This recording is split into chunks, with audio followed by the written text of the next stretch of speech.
Seperti biasa kawan-kawan ya, kali ini Bang Doni Irawan akan membacakan komentar yang sudah masuk yang pasti akan dibalas. Jadi kawan-kawan kalau mau bertanya silakan saja komen, nanti pasti dibalas, tapi kadang-kadang memang suka terlambat karena notifnya itu juga tidak ke baca langsung. Soalnya yang pertama ini ada dari Pak Yudi Grunge, mau tanya ini 3 minggu yang lalu. Dia bertanya di video yang kenapa mesin bisa boros solar. Nah, ini mau tanya, canter saya bekas truk LPG yang knalpotnya di depan. Apakah knalpot di depan ngaruh borosnya solar? Soalnya pas tak pakai rasanya boros banget. Ini sudah saya jawab ya. Jadi tidak ada kaitan antara letak knalpot di depan dan di belakang kalau masalah boros. Ya, gitu kawan-kawan, tidak ada kaitan. Kemudian yang kedua, canter 110 PS itu 1 liter banding 7 km apakah boros? Ini juga sudah saya jawab. Jawabannya adalah 1 liter itu bisa ada yang sampai 10 km. Jadi itu belum tentu boros ya, tapi menurut saya bisa lebih irit lagi ya. Kemudian pertanyaan yang berikutnya berasal dari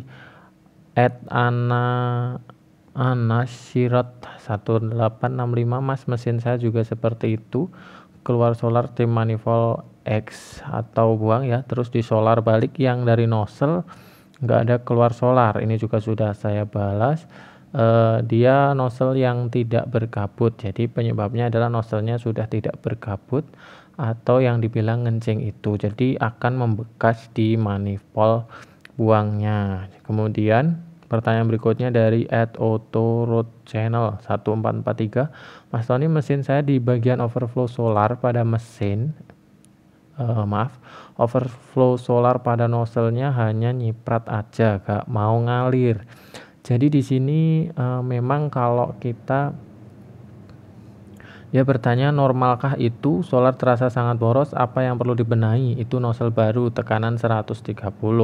Sudah saya jawab bahwa memang biasanya hanya nyiprat, Pak, kalau dilepas selangnya. Jadi kalau untuk nozzle buang itu memang hanya nyiprat saja ya, hanya kelihatan nyiprat, tidak sampai mengalir.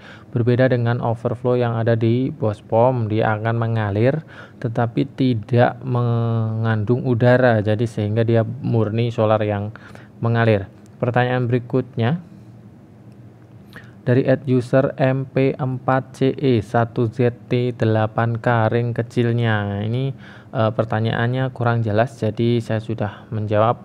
Saya tanyakan kelanjutannya apa yang dimaksud pertanyaannya.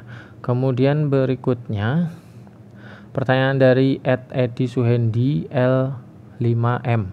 Kalau untuk Isuzu Giga NMR71 muat berat dan kuat nanjak, itu tekanan berapa nozzle yang bagus? Sudah saya jawab.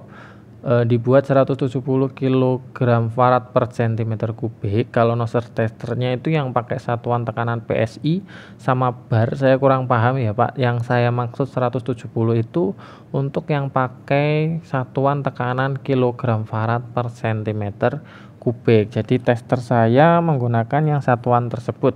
Saya untuk yang PSI atau bar nanti disesuaikan saja ya sama orang yang menyetel nozzle-nya Pak. Kemudian pertanyaan yang berikutnya berasal dari @suparmo IV7TV.